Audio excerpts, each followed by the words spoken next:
అందరికీ నమస్కారం అండి. అక్షరాచామలకి స్వాగతం, సుస్వాగతం.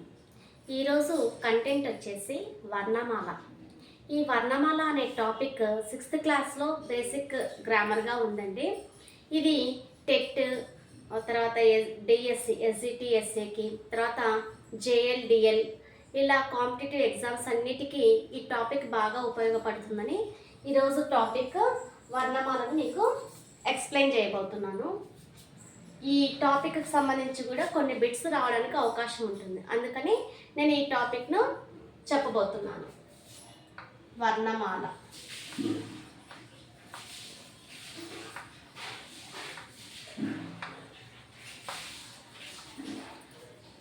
వర్ణమాల అనే పేరు ఎందుకు వచ్చింది అనే విషయానికి వస్తే, వర్ణం అంటే అక్షరం అని అర్థం. వర్ణం అనగా ఏమి అని బిట్ రావడానికి అవకాశం ఉంది. వర్ణం అంటే అక్షరం.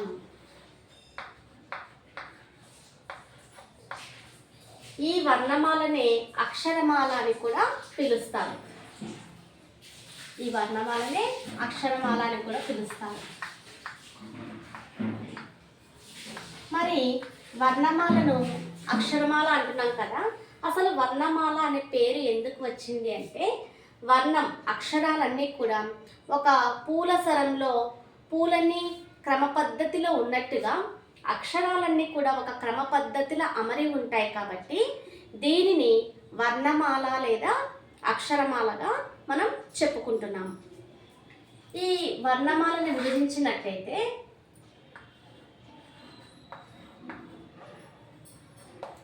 వర్ణమాల అక్షరాలు ఎన్ని అని అడిగే అవకాశం ఉంది. వర్ణమాల అక్షరాలు వచ్చేసి 56. నెక్స్ట్, ఈ వర్ణమాలను విభజించినట్టయితే 3 భాగాలుగా విభజించవచ్చు. అది ఏంటి అంటే అచ్చులు, హల్లులు, నెక్స్ట్ మూడవది ఉభయాక్షరాలు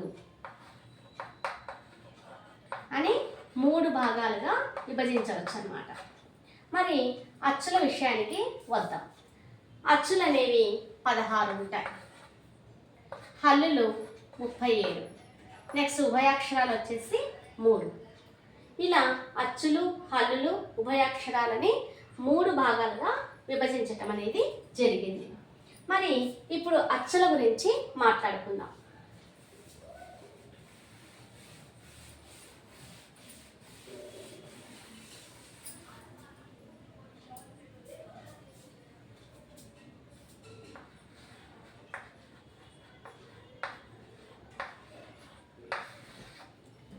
ఈ అచ్చులు 16 అని చెప్తున్నాం కదండి.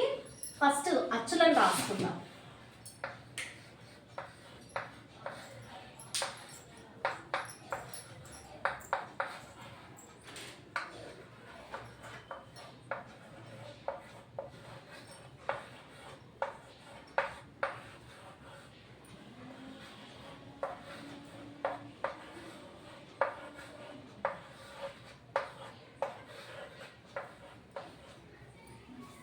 ఈ ఆ నుంచి అమ్మహ వరకు ఉన్న అక్షరాలన్నింటినీ అచ్చులని పిలుస్తున్నాం. మరి ఈ అచ్చుల్ని కూడా మళ్ళీ 5 భాగాలుగా విభజించారు. అది ఏంటి అంటే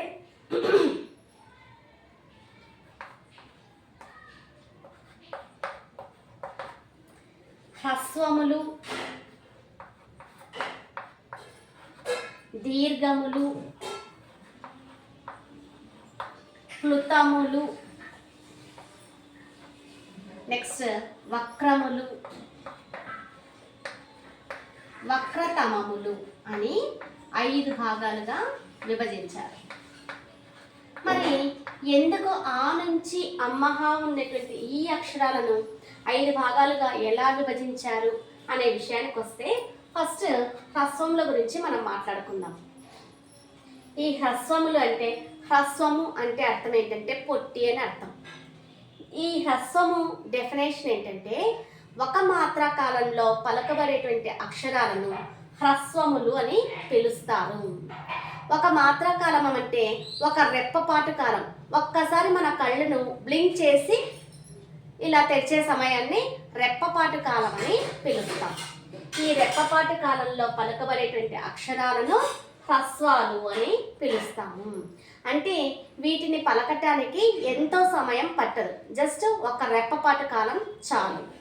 అలాంటి అక్షరాలను హ్రస్వములు అని పిలుస్తాము. ఆ అక్షరాలు ఏంటంటే అ, ఇ, ఉ, రు, ఏ ఇలాంటి అక్షరాలు అన్నమాట. ఇవి పలకడానికి ఎంతో సమయం అనేది పట్టదు, కాబట్టి ఈ హ్రస్వములు రెప్పపాటు కాలంలో పలకబడతాయి. నెక్స్ట్ దీర్ఘములు. ఈ దీర్ఘములకు సంబంధించి డెఫినేషన్ ఏంటంటే 2 మాత్రల కాలంలో పలుకబడేటువంటి అక్షరాలను దీర్ఘములని పిలుస్తాము. అదేంటంటే ఆ, ఈ, ఊ, రు, ఏ ఇలా అక్షరాలు అన్నమాట. 2 మాత్రల కాలంలో ఇవి పలుకబడతాయి. నెక్స్ట్ ప్లుతములు. ప్లుతములు డెఫినేషన్ ఏంటంటే 3 మాత్రల కాలంలో పలుకబడేటువంటి అక్షరాలను ప్లుతములు అని పిలుస్తాము. ఇవి ఏ, ఐ, ఔ ఇలాంటి అక్షరాలు, ఐ, ఔ ఇలాంటి అక్షరాలను ప్లుతములని పిలుస్తాం. ఐ ఇక్కడ ఉంది, ఔ ఇక్కడ ఉంది. ఇవి పలకడానికి కొంచెం సమయం పడుతుంది, అంటే 3 మాత్రల కాలం పట్టే సమయం, కాబట్టి ఇవి ప్లుతముల కిందకి విభజించారు. నెక్స్ట్ వక్రములు. వక్రములు అంటే అర్థం ఏంటంటే వంకర అని అర్థం. వంకరగా ఉండేటువంటి అక్షరాలను వక్రములు అని పిలుస్తాం. ఈ వక్రములను మళ్ళీ 2 భాగాలుగా విభజించారు. అదొకటి హ్రస్వ వక్రము, నెక్స్ట్ దీర్ఘ వక్రము. హ్రస్వ వక్రము, దీర్ఘ వక్రము.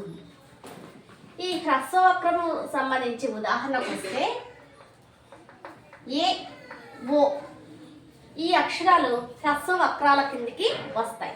నెక్స్ట్ దీర్ఘ వక్రాలు.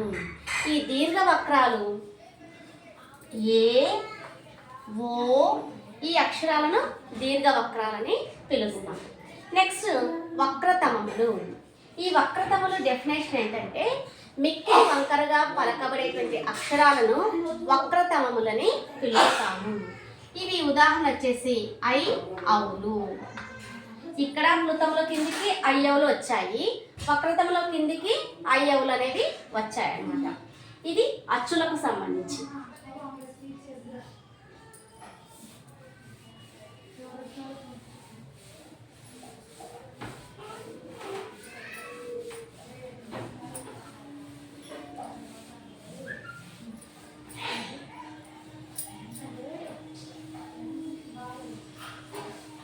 నెక్స్ట్ రెండవ భాగం ఏంటి? హల్లులు.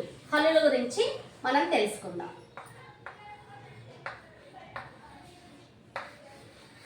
ముందు హల్లుల గురించి రాసుకొని ఆ తర్వాత వాటి గురించి మాట్లాడుకుందాం.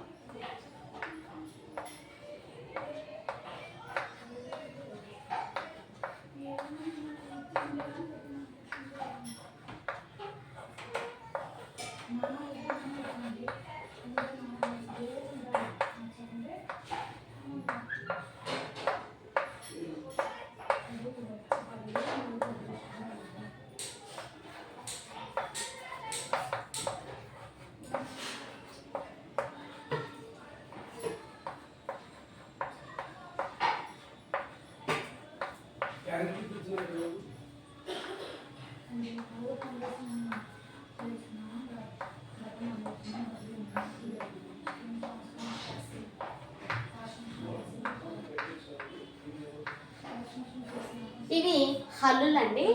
ఎక్కడి నుంచి స్టార్ట్ అవుతాయి? కా నుంచి స్టార్ట్ అయ్యి బండిరా వరకు ఉండేటువంటి అక్షరాలన్నింటినీ కూడా మనం హల్లులని పిలుస్తున్నాం. వీటిల్లో హల్లుల్ని 8 భాగాలుగా విభజించారు. ఎన్ని భాగాలుగా విభజించారు? 8 భాగాలుగా విభజించారు. మరి దీన్ని ఎవరు విభజించారు అనంటే చిన్నయ్య సూరి. చిన్నయ్య సూరి గారు ఈ హల్లుల్ని 8 భాగాలుగా విభజించారు.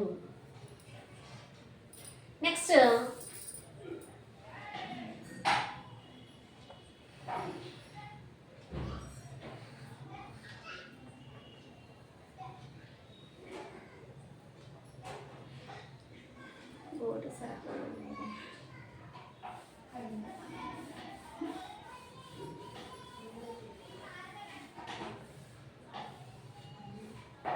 ఫస్ట్ భాగం నుంచి చూద్దాం.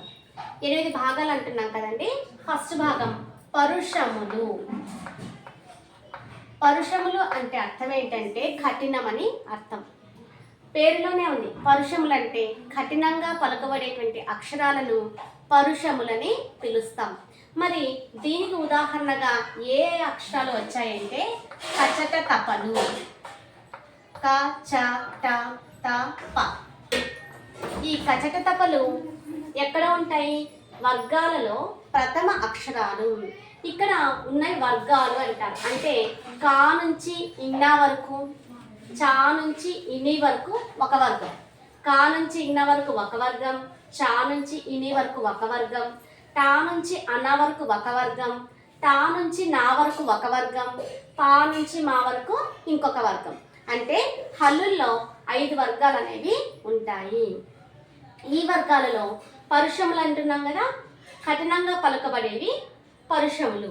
ఈ పరుషములు ఉదాహరణ వచ్చేసి కచట తపలు. ఈ కచట తపలు ఎక్కడున్నాయి? హల్లుల్లో మొదటి భాగంలో ఉన్నాయి. అంటే ప్రతి వర్గంలో మొదటి అక్షరాలు కచట తపలు, వర్గ ప్రథమాక్షరాలు పరుషాలు అవుతాయి అన్నమాట. నెక్స్ట్ సరళాలు. సరళాలనే నాదాలని కూడా పిలుస్తారు. ఇక్కడ సరళం అంటే తేలిక అని అర్థం. అంటే ఈ అక్షరాలు తేలిగ్గా పలుకుతాం కాబట్టి ఈ అక్షరాలను సరళాలు అంటాం. మరి ఆ అక్షరాలు ఏంటి అంటే వర్గంలో తృతీయ అక్షరాలు. అంటే 3వ అక్షరం అన్నమాట. ప్రతి వర్గంలో 3వ అక్షరం సరళాల కిందికి వస్తాయి. గజడ దబలు, గజడ దబలు. నెక్స్ట్ సరళాల తర్వాత వచ్చింది స్థిరములు. స్థిరములు డెఫినేషన్ ఏంటంటే పరశాల వల్లే కాకుండా ఇవి ఎప్పుడు స్థిరంగా ఉంటాయి కాబట్టి, అంటే ఇవి ఎక్కడ కూడా మార్పు చెందవు.